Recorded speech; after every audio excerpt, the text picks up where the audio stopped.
নমস্কাৰ শিক্ষাগুৰুসকল 10 এপ্ৰিল তাৰিখে উচ্চতম ন্যায়ালয়ত ইন সাৰ্ভিস অৰ্থাৎ কৰ্মৰত শিক্ষকসকলৰ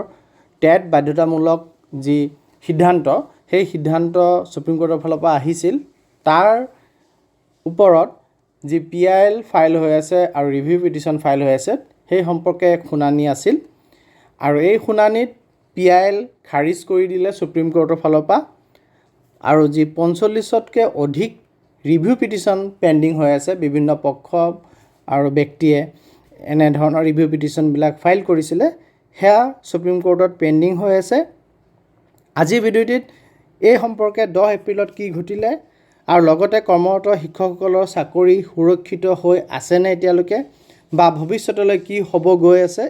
এই সম্পৰ্কে আলোচনা কৰিম ভিডিঅ'টি শেষলৈকে চাব চাই থকা অৱস্থাত লাইক এণ্ড শ্বেয়াৰ কৰিব আৰু চেনেলটি যদি এতিয়াও সাবস্ক্ৰাইব কৰা নাই কাইন্ডলি সাবস্ক্ৰাইব কৰিব 10 এপ্ৰিল তাৰিখে সঞ্জয় ত্ৰিপাঠীয়ে ফাইল কৰা এটি পিআইএলৰ ওপৰত জাষ্টিস দীপাংকৰ দত্তই শুনানি গ্ৰহণ কৰিছিলে আৰু শুনানি কালত তেখেতে কৈছিল যে যেহেতু 45তকৈ অধিক ৰিভিউ পিটিশন কোৰ্টৰ আগত পেন্ডিং হৈ আছে গতিকে নতুন ৰিট পিটিশন অৰ্থাৎ পিআইএল গ্ৰহণ কৰাৰ কোনো যুক্তি নাই আৰু সেই বুলি তেখেতে এই পিআইএল যি ফাইল কৰিছিল সঞ্জয় ত্ৰিপাঠীয়ে তাক ডিসমিস কৰি দিছে তাক খাৰিজ কৰি দিছে আৰু কোৰ্টে এক ইংগিত দিছে যে নতুন আৰু পিটিশন গ্ৰহণ কৰা নাযাব আৰু এই ইংগিতে শিক্ষকসকললৈ কিবা বেয়া খবৰ আনিছে নেকি যদিও দেখাত ই নেগেটিভ যেন লাগি আছে যে যি পেন্ডিং পিটিশন আছিল তাক খাৰিজ কৰি দিছে তাক ডিসমিস কৰি দিছে কিন্তু যদি আমি ভিতৰলৈ যাওঁ তেতিয়াহ'লে আমি গম পাম যে এই খবৰটি বেয়া খবৰ নহয় আনকি ভাল খবৰহে কাৰণ মেইন কেছ ৰিভিউ পিটিশনটোহে হয় যোনটো সিদ্ধান্ত সুপ্ৰিম কোৰ্টৰ পৰা ছেপ্টেম্বৰ মাহৰ 1 তাৰিখে আহিছিলে তাক ৰিভিউ কৰিবৰ কাৰণে যোনকেইটা পিটিশন পেন্ডিং আছে সেইকেইটাহে মেইন কথা গুৰুত্বপূৰ্ণ কথা আৰু শিক্ষকসকলৰ ভৱিষ্যত তাতে আছে পিআইএল নতুনকৈ এড কৰি থাকি একো নহ'ব আসল ৰায় ৰিভিউতহে আহিব যি আহিবলগীয়া আছে আৰু এই ৰিভিউৰ ক্ষেত্ৰত এটি ভাল খবৰ যে ৰিভিউখিনিৰ তৎকাল হিয়াৰিং বিচাৰি পেলাই যি মেনশ্যনিং কৰিছে কোৰ্ট মেনশ্যনিং বুলি যোনটো কোৰ্টৰ ভাষাত কয় তৎকাল ৰিভিউ বিচাৰিছে আৰু সেই সংক্ৰান্তত এতিয়া তৎকালে ইয়াৰ হিয়াৰিং হ'বলৈ গৈ আছে গতিকে এটি ভাল খবৰ আপোনালোকৰ বাবে আৰু যি 45তকৈ অধিক আমাৰ ৰিভিউ পিটিশন পেন্ডিং হৈ আছে কোৰ্টৰ সন্মুখত সেই ৰিভিউ পিটিশনখিনি জাষ্টিছে তেখেতৰ যি শুনানি কালত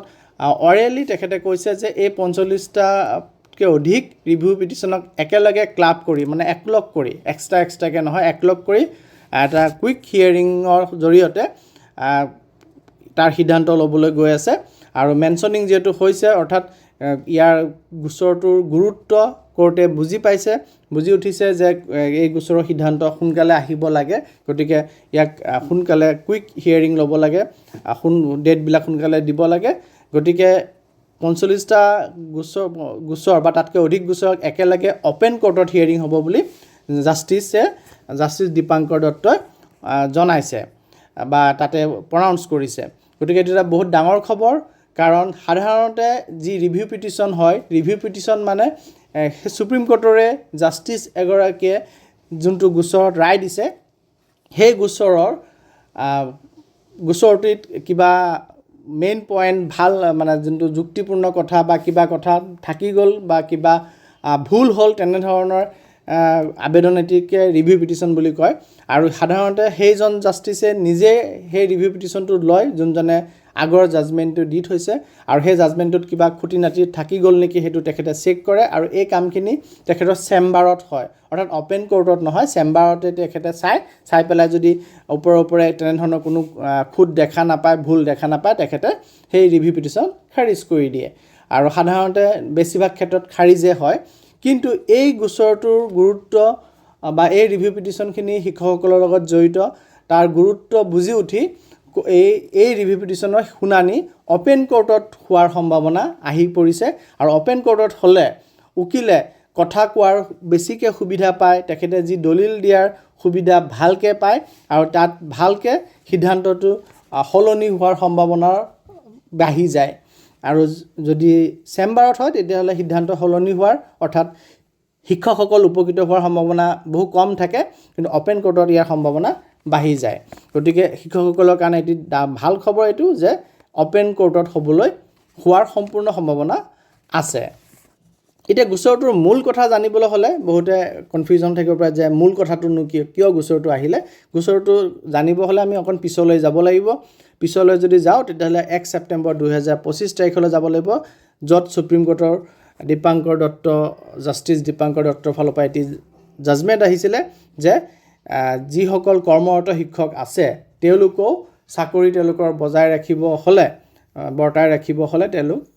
বাধ্যতামূলকভাৱে টেট উত্তীৰ্ণ হ'ব লাগিব। আৰু যিসকলৰ চাকৰি কাল 5 বছৰতকৈ কম আছে তেওঁলোকৰ কাৰণে টেট উত্তীৰ্ণ হোৱাটো বাধ্যতামূলক নহয়, যদিও তেওঁলোকে যদি প্ৰমোশ্যন বিচাৰে তেতিয়াহ'লে কিন্তু তেওঁলোকো টেট উত্তীৰ্ণ হ'ব লাগিব। এতিয়া আমি যদি চাবলৈ যাওঁ কোৰ্ট বুলি নহয়, শিক্ষকসকল সংগঠনৰ ফালৰ পৰা বা শিক্ষকসকলৰ ফালৰ পৰা দুটা ৰণনীতি চলি আছে। এটা ৰণনীতি হৈ আছে আদালতত চলি আছে, য'ত 45টাতকৈ অধিক ৰিভিউ পিটিশ্যন পেণ্ডিং হৈ আছে আৰু শিক্ষকসকলে অধীৰ আগ্ৰহেৰে অপেক্ষা কৰি আছে কোৰ্টৰ ফালৰ পৰা কিবা ইণ্টাৰিম অৰ্ডাৰ পোৱাৰ। এতিয়ালৈকে কোনো ইণ্টাৰিম অৰ্ডাৰ অহা নাই, অৰ্থাৎ ইণ্টাৰিম ৰিলিফ অন্তৰ্বৰ্তীকালীন গোচৰটোৰ অন্তিম শুনানি হয় জাজমেণ্ট নাহালৈকে পক্ষক অৰ্থাৎ শিক্ষকসকলক ৰিলিফ দিয়াৰ কাৰণে ইণ্টাৰিম অৰ্ডাৰ তেওঁলোকে আশা কৰি আছে, যাতে টেট বাধ্যতামূলক তেওঁলোকৰ কাৰণে সদ্যহতে নহওক সেই অৰ্ডাৰটোৰ কাৰণে অপেক্ষা কৰি আছে। আৰু সেই অৰ্ডাৰ অতি সোনকালে আহিব বুলি সকলোৱে অপেক্ষা কৰি আছে, ইণ্টাৰিম ষ্টে অৰ্ডাৰ যোনটো আগৰ অৰ্ডাৰ আছিল তাৰ ওপৰত। আৰু এটা ৰণনীতিৰ অধীনত আৰু এটা পক্ষ চলাই লৈ গৈ আছে সংসদত ইতিমধ্যে RTE ৰাইট টু এডুকেশ্যন শিক্ষাৰ অধিকাৰ আইন এমেণ্ডমেণ্ট বিল অনা গৈছে আৰু নেক্সট যোনটো ছেশ্যন হ'ব গৈ আছে সংসদত, তাত এই বিল পাছ কৰাৰ সম্ভাৱনা আছে। এই সম্পৰ্কে এটি ভিডিঅ' মই ইতিমধ্যে প্ৰস্তুত কৰি লৈছোঁ, তাত ডিটেইলছত কোৱা হৈছে, আপোনালোকে সেই ভিডিঅ'টি চাব পাৰে, ইতিমধ্যে আপলোডেড হৈ আছে। গতিকে দুই ধৰণৰ ৰণনীতি চলি আছে, যোন ফালৰ পৰা ৰিলিফ আহে সেই ফালৰ পৰা আহিলে শিক্ষকসকল উপকৃত হ'ব গৈ আছে। এতিয়া আমি চাওঁ আহক কোৰ্টৰ ফালৰ পৰা আমি কেনেধৰণৰ ৰিলিফ পাব পাৰোঁ বা কোৰ্টত কি সুৰক্ষা কৱচ শিক্ষকসকলৰ বাবে আছে, কোৰ্টত শিক্ষকসকলৰ পাল্লা কিমানখিনি ভাৰী হৈ আছে সেয়া জানো আহক। প্ৰথমটো হ'ল যে ভেষ্টেড ৰাইটছ অৰ্থাৎ প্ৰতিষ্ঠিত অধিকাৰ, যে নতুন কিবা এটা আইন আনিলে সেই আইনে ইতিমধ্যে যি অধিকাৰ কাৰোবাৰ আছে সেই অধিকাৰ কাঢ়ি নিব নোৱাৰে। গতিকে পুৰণা শিক্ষক নতুন নিয়মে পুৰণা শিক্ষকৰ যি শিক্ষকতা কৰা অধিকাৰ তাক কাঢ়ি নিব নোৱাৰে। এইটো এটা পইণ্ট, যোনটো পইণ্টত কোৰ্টত আমাৰ এডভোকেটসকল যুঁজি আছে। দ্বিতীয় আৰু এটা সুৰক্ষা কৱচ হ'ল ছাব জুডিচ অৰ্থাৎ বিচৰাধীন। বৰ্তমান এই ইন ছাৰ্ভিচ কৰ্মৰত শিক্ষকসকলৰ বাবে বাধ্যতামূলক টেট এই সিদ্ধান্তটি কোৰ্টৰ বিচৰাধীন হৈ আছে। গতিকে কোনো ৰাজ্য চৰকাৰে খৰখেদাকৈ 2 বছৰত টেট সম্পূৰ্ণ নোহোৱা বাবে কাকো বৰখাস্ত কৰি দিব নোৱাৰে বা টেট নথকাৰ কাৰণে কাৰো প্ৰমোশ্যন ৰখাই দিবও নোৱাৰে, যিহেতু বিচৰাধীন এক বিষয়। গতিকে ৰাজ্য চৰকাৰে খৰখেদা কৰি পেলাই কোনো সিদ্ধান্ত ল'ব নোৱাৰে বা নলয়। আৰু যেতিয়া ইণ্টাৰিম ৰিলিফ কোৰ্টৰ ফালৰ পৰা আহি যাব তেতিয়া এই ছাব জুডিচ মেটাৰটি আৰু শিক্ষকসকলৰ বাবে মজবুত হৈ উঠিব। তেতিয়া কোনো কাৰণতে কোনো ৰাজ্য চৰকাৰে সিদ্ধান্ত গ্ৰহণ কৰিব নোৱাৰিব এই ক্ষেত্ৰত। 3 নম্বৰ সুৰক্ষা কৱচটি হ'ল প্ৰমিজৰি এষ্টপেল অৰ্থাৎ প্ৰতিশ্ৰুতিমূলক প্ৰতিবন্ধকতা, অৰ্থাৎ বহু বছৰ চলাৰ পাছত নিয়ম বদলাই কাৰো একো ক্ষতি কৰিব নোৱাৰে। অৰ্থাৎ শিক্ষকসকলে ইতিমধ্যে যিসকল শিক্ষক টেট কোৱালিফাইড নহয় তেওঁলোকে 10 বছৰ 12 বছৰ বা তাতকৈ অধিক কাল শিক্ষকতা কৰি উঠিছে বা কৰি আছে, তেনে শিক্ষকক নতুনকৈ কিবা এটা নিয়ম বনাই ইমান বছৰত চলি থকা কৰ্মটিৰ পৰা আঁতৰাই আনিব নোৱাৰে। এইটো প্ৰমিজৰি এষ্টপেল এটি আইনী ভাষা হয় বা আইনী প্ৰক্ৰিয়া হয় আৰু তাৰ জৰিয়তে শিক্ষকসকল সুৰক্ষিত হ'ব গৈ আছে। গতিকে এই 3টা প্ৰধান অস্ত্ৰ শিক্ষকসকলৰ হাতত আছে বা শিক্ষকসকলৰ যি এডভোকেট তেওঁলোকৰ হাতত আছে। এতিয়া আমি আৰু এটি পইণ্টলৈ আহোঁ যে আগলৈ শিক্ষকসকলে কি কৰিব। শিক্ষকসকলে উৰা বাতৰি বিশ্বাস নকৰি অফিচিয়েল অৰ্ডাৰৰ কাৰণে অপেক্ষা কৰিব লাগিব। ৰিভিউ পিটিশ্যনৰ আপডেটৰ ওপৰত নজৰ ৰাখিব লাগিব, কাৰণ আপোনালোকে ভাবিব যে ৰিভিউ পিটিশ্যন পেণ্ডিং হৈ আছে, গতিকে আমি সুৰক্ষিত হৈ আছোঁ এতিয়ালৈকে, তেনেধৰণে ভাবি থাকিব। কিন্তু ইফালে ৰিভিউ পিটিশ্যন বোলে খাৰিজ হৈ গ'ল আৰু আপোনালোকৰ কাৰণে যি 2 বছৰৰ সময়সীমা বান্ধি দিয়া গৈছে সেই সময়সীমা চলি গৈ আছে বা শেষ হ'বলৈ গৈ আছে, কিন্তু আপোনালোক টেটৰ কাৰণে সাজুৱে হোৱা নাই। তেনেধৰণৰ যাতে নহয়, গতিকে আপোনালোকে টাইম টু টাইম ৰিভিউ পিটিশ্যনত সুপ্ৰিম কোৰ্টত কি প্ৰক্ৰিয়াত চলি আছে, কি হৈ আছে, খাৰিজ হৈ গ'ল নে একচেপ্ট হ'ল নে টেট বাধ্যতামূলক যি কণ্ডিশ্যন আছিল সেই কণ্ডিশ্যন উঠাই লোৱা গ'ল নে টেট বাধ্যতামূলক আমি 2 বছৰৰ ভিতৰত টেট কোৱালিফাই কৰিবই লাগিব, সেই সম্পৰ্কে আপোনালোকে আপডেটেড হৈ থাকিব। যিকোনো এটা ভিডিঅ' পাই পেলাই সেইটোৰ ওপৰতে নিৰ্ভৰ কৰি পেলাই অপেক্ষা কৰি নাথাকিব, আপোনালোকে আপডেটেড হৈ থাকিবলৈ চেষ্টা চলাব। আৰু 3 নম্বৰত হ'ল যে ধৈৰ্য ৰাখক। লিগেল প্ৰচেছ কোৰ্টত চলি আছে আৰু কোৰ্টৰ প্ৰচেছ কিছু শ্ল' হয়, লেহেমীয়া হয়, গতিকে আমি কিছু ধৈৰ্যৰে সৈতে আগবাঢ়িব লাগিব। শেষত কওঁ যে যি PIL ফাইল হৈছিলে সেই PIL খাৰিজ হৈছে, কিন্তু গোটেই গোচৰটোৰ অন্ত পৰি যোৱা নাই। আচল ফেচলা বা আচল সিদ্ধান্ত ৰিভিউ পিটিশ্যনতহে আহিব।